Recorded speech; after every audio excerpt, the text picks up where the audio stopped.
Hello, ladies and gentlemen, and welcome to Mass Effect 2. Now, I think I said before, I don't really like picking favorites in the Mass Effect trilogy, because I like them all, and they all have bits that make them better than the others in certain respects, and they're all very competitive on like how well each game does its own really specific thing. But I feel like if someone were to approach me and like put a gun to my head and tell me or to ask me which is my favorite Mass Effect game, and to tell them or they'll blow my brains out in the next 10 seconds, I would hastily reply Mass Effect 2, and then they blow my brains out anyways for not saying Mass Effect 1. I don't know, there's something about this game. The squad mates and supporting cast are all really good, the story's nice and flows well with lots of good twists. It's adequately difficult, and the gameplay and powers are both engaging, and all of the DLC is on point. Like, all of it is exceptionally good. Well, that could be said of almost every DLC from Mass Effect ever made, with the exception being like Pinnacle Station, because that was kind of stupid. But this one in particular is like really memorable and really fun. And there's a lot of good character moments in them. So we'll get right into it. Now I have cheated a little bit. I'm going to qualify that statement. For some reason, when I loaded up this game, because this is the Origin version, because the Steam version doesn't work so well with recording setups, I had to cheat in all of the achievements that I previously had. So I think actually I could look at my achievements, and I had unlocked all of them, with the exception being Insanity, which we're going to get in this playthrough. But for some reason, Big Game Hunter won't unlock, and all the ones that have progress are 0 out of whatever. But I promise you, I really have unlocked all of these achievements before, save for Insanity. That's the only one that I legitimately have not completed. And I have definitely completed this one. I completed this one the first time I played through the game, to be honest. This one isn't that hard. But we may, I don't know if we are, but we may start getting pop-ups like, oh, start getting all this other stuff. There should be popped up for the achievements, but there may be progress pop-ups. And I don't know, I don't remember this one. No, I definitely have done this one as well, but I guess I just forgot to unlock this one as well. I'd probably check to see which one that is. I don't think it's really that important. Actually, I definitely know which mission that is. I just forgot to unlock the achievement. But we're just going to jump right into it with that qualifying statement. And this is also unmodded, save for one teeny little bit of a mod that I have. And that's just, it just changes the timing of when one of the DLCs is unlocked. There's one DLC called Arrival, which takes place after the final mission of the game. And bump this up to Insanity. I have beat it on Hardcore a couple of times, but I've never played it on Insanity. That's what we're doing in this playthrough, because I promised. And we're just going to make sure all this stuff is correct. Poor Kaidan. I kind of hastily made this decision on Virmire, but now I feel kind of like a dick, because I kind of led him on for most of the game, and then was just like, yeah, you're a dead man. I know Preston Continues going to jump us right into the game, so I'm going to say there's one piece of DLC called Arrival that takes place after the final mission of Mass Effect 2. If you survive the final mission, that is. There is a condition in which you can lose on the final mission and die. But for some reason, BioWare set the trigger for that DLC to happen after one of the other main missions. It unlocks at this really awkward timing that ignoring it just doesn't make sense. But I always like to save it till the very end. So I've installed a mod that causes it to trigger after the final mission of the game. And I messed around with the Coalesced file a little bit to change my mouse sensitivity and to turn off the horrendous mouse acceleration that this game has. But beyond that, this is vanilla Mass Effect 2, that is. I wanted to install a rebalance mod for the game, but an equivalent mod doesn't exist for Mass Effect 3, so I figured, why do it in Mass Effect 2 if it's not going to be Mass Effect 3, you know. Because it would just, changed so many gameplay aspects that I would get used to it and then get really confused when I get into the third game. Saving the Citadel, even saving the Council, humanity has the trust of the entire galaxy. And still, it's not enough. Our sacrifices have earned the Council's gratitude, but Shepard remains our best hope. Oh, Martin Sheen, I've missed your voice. Geth. Geth. We both know they're not the real threat. The Reapers are still out there. And it's up to us to stop them. The Council will never trust Cerberus. They'll never accept our help. Cerberus? After everything humanity has accomplished. But Shepard, they'll follow her. Wait, I thought we shut Cerberus down. Icon. But she's just one woman. If we lose Shepard, humanity might well follow. Then see to it that we don't lose her.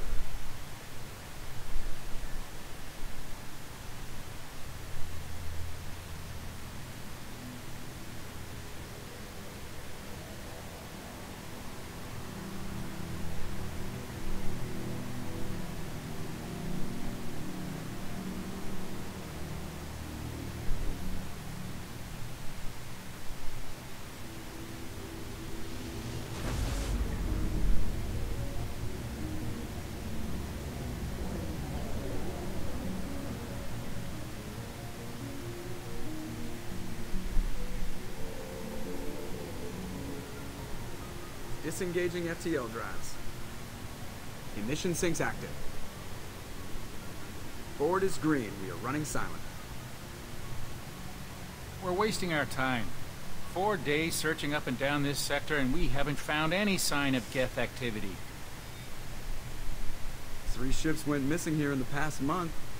Something happened to them. My money's on slavers. The Terminus system is crawling with them.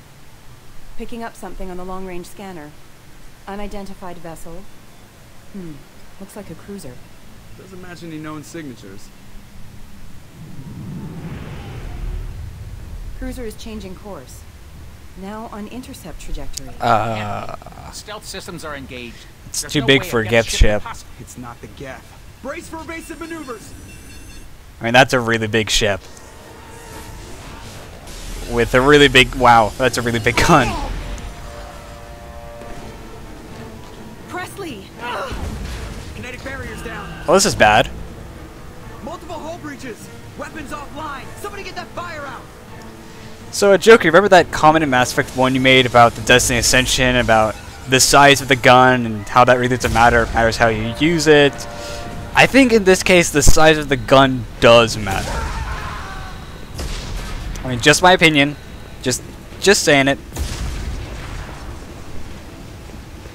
Shepard!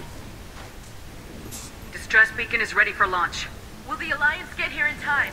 My hair was clipping through the back of that helmet earlier.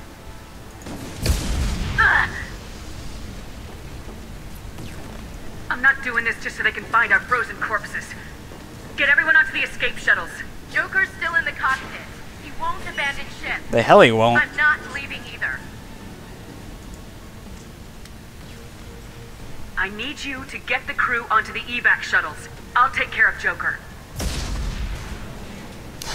Commander, This just keeps getting worse. Ashley, go. Now. Aye, aye.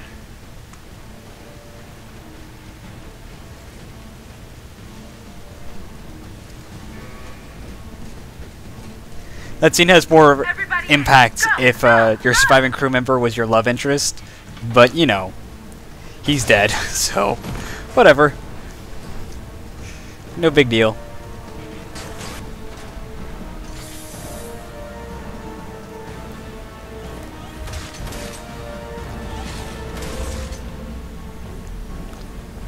One of those escape pods didn't fire.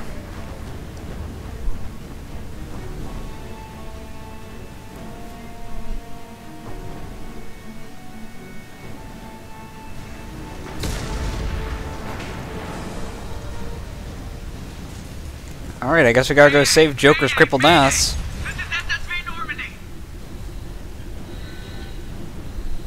We've suffered heavy damage from an unknown enemy. Come on, baby, hold together. Hold together. God, this sequence is so great. I think the tone of this scene in particular blew me away the first time I played it. It's just so good. Every time it gets me. It's so pretty and so perfect. After all, like, I'm just gonna take a moment and we're gonna appreciate this scene, the sound design real quick. After all the heavy explosions, we're just gonna listen for a little bit.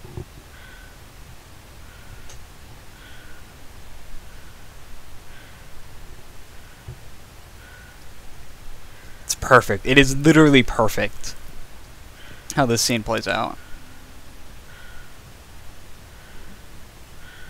And then back to the Come on, noise. Joker. We have to get out of here. No, I won't abandon the Normandy. I can still save her. The hell you can't. The Normandy's lost. Going down with the ship won't change that. Yeah, okay. Help me up. Uh-oh. They're coming around for another attack. They really want us dead.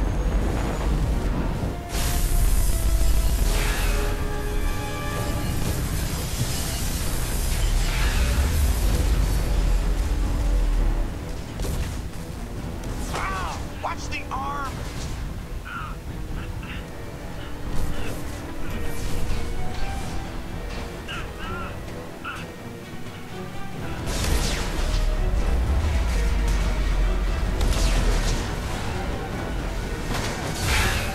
Commander!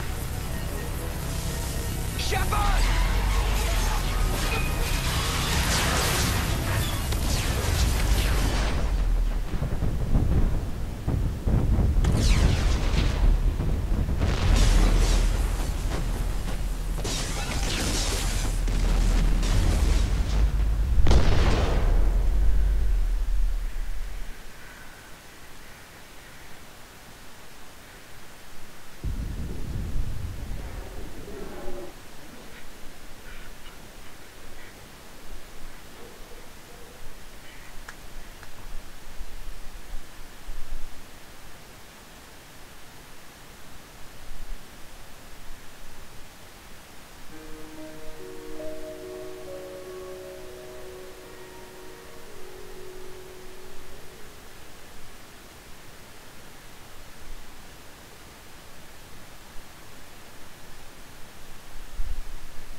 That scene gets me every time.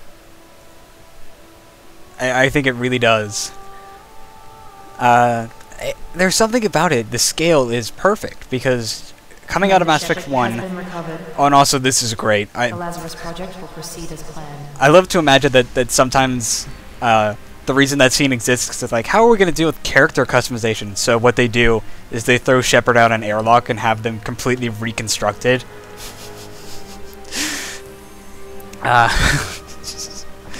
But there's something about the scale of it. You know, you come out of Mass Effect 1 facing impossible odds, completely win, and it sets this tone of Shepard being a complete badass.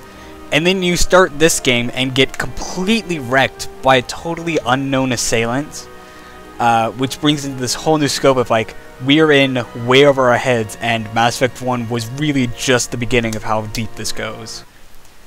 It harkens back to Mass Effect 1 being that, like, wow, this is really big. So I really admire it. What I don't admire in this game is the facial models. Mass Effect 1 facial models were a little fucking weird, but they were weird in their own right. In Mass Effect 2, they're weird in a completely different way, so we're going to have to change this a little bit, keep the same kind of general structure to keep her recognizable, but this hair definitely has to go. I mean, wow, it's too shiny. It's got like this low-res shiny effect on it for the jet black hair that just is not acceptable. I mean, it looks a little bit better with red, but still, I wish texture mods weren't so hard to use with this game. Otherwise, I would install like 5. Alright, so we're going to stick with this preset. We're going to change the facial structure, though. I'm trying to remember which one I really like from this game. I think it's this one. I like that one. Skin tone and complexion are correct.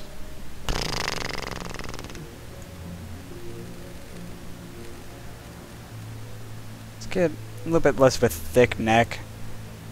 Oh yeah, like that. Eyes, the iris color has to change. It's blue. Let's bring the brows down like 3 ticks. Yeah, so she doesn't look so surprised all the time. Like that. The jaw looks fine. Well, actually, yeah, jaw looks fine. Nose has to change. Yeah,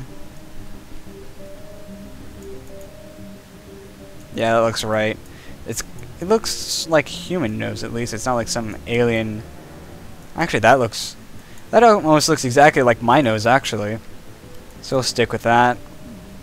Hair has to change. Hair is black, and so is the brow color. And this hair is just awful, so we're gonna have to change that. That's like Ashley's hair. And that's just fucking weird.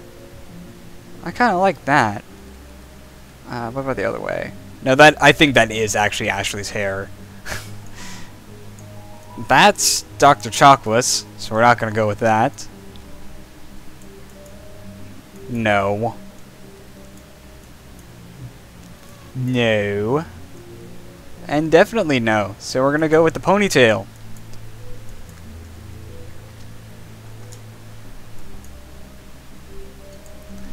And her cheeks look really fucking pale, so we're going to have to change that a little bit.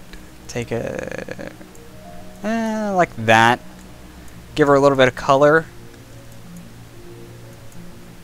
Yeah. Bit of color never hurt anybody. We're gonna keep the blackish kind of eyeshadow. Kind of looks like she got punched in the face though, so maybe...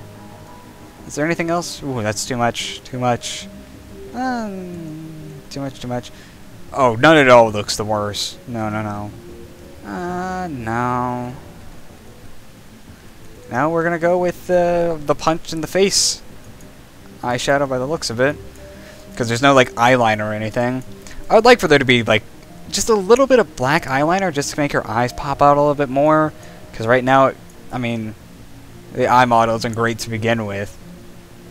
Look at it, it's just the clipping, but I mean that'll have to do. Is that everything we want to do?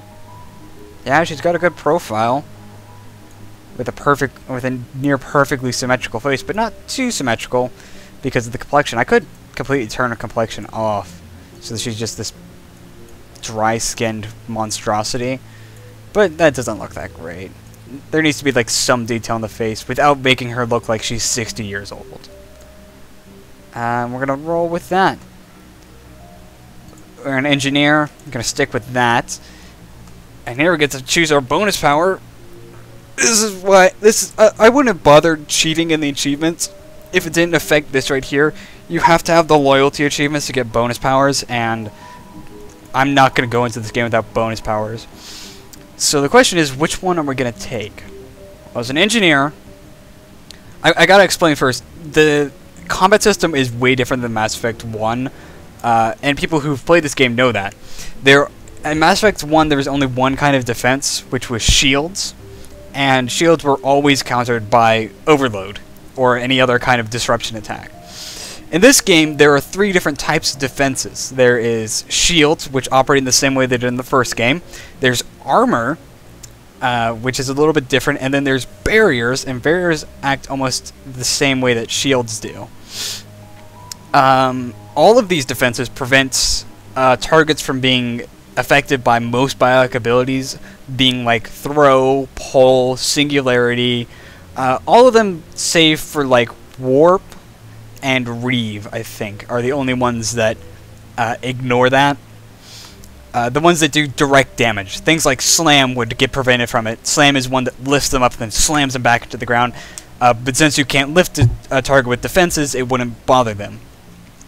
As an engineer, you have your powers are you have 2 main powers, Incinerate and Overload. Overload's good for taking out shields, Incinerate's good for taking out armor. And your weapon classes are heavy pistols, which is what we had in the last game, and submachine guns, which are a new class of weapons. Heavy pistols are good at taking out armor, submachine guns are good at taking out shields and barriers, So I feel like my weakest character is in taking out barriers. So for that, we're going to want to take either Reeve, Neural Shock, or Warp Ammo. But Warp Ammo is a pretty consistent one that doesn't have a long cooldown, that just combos at the gunplay and gives my guns more damage. Whereas Reeve and Neural Shock would... Actually, no, Neural Shock wouldn't even matter, so it would have to be Reeve. But Reeve cuts into my global cooldown too much to use some of my other powers, so we're going to probably go with Warp Ammo. Just because it's an easy, like, start the game, or start the mission, put the ammo on, and then go back. The only other one I could even conceive using would probably be AP ammo or flashbang grenades. Or, actually, Inferno grenades wouldn't be too bad. But those all have cooldowns, and I already have enough armor killing, I think. Do I actually have enough armor killing? Well, armor piercing ammo actually also bypasses armor, if I remember correctly. Huh. I usually take warp ammo, but I think I'm going to take AP ammo this time. Yeah. It would help if they told me what the powers did. But if I don't like it, hell, I'll have advanced training available at the beginning of the game. Or as soon as I get to my new ship. So I'll just get to change it anyways. Oh my god, Miranda. I think she's waking up. Damn it, Wilson. She's not ready yet. Give her the sedative. Shepard, don't try to move. Just lie still. Try to stay calm. Heart rate's still climbing. Brain activity is off the charts. Stats pushing into the red zone. It's not working. Another dose. Now. Heart rate dropping. Stats falling back into normal range. Too close. You almost lost her. I told you your estimate's wrong. Run the numbers again.